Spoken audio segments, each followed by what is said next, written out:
Hey kiddos, this is Miss Ray letting you know how to make some cool kinetic sand at home with just regular everyday household materials. First, you need self-rising or plain flour.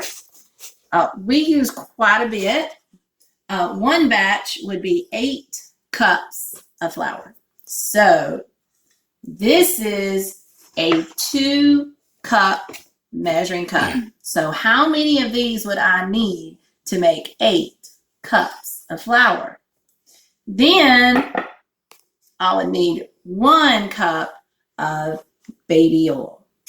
Mix those together and continue to mix and mix and mix, and then you have some cool kinetic sand that will hold its shape. You can also find how to do this on Pinterest if your parents have the app. If you make some, please post below, and I'd love to see if you add some colors. See you till next time. This is Miss Ray and Emma signing out. Oh yeah, and if you want colors, you have to add it into the oil.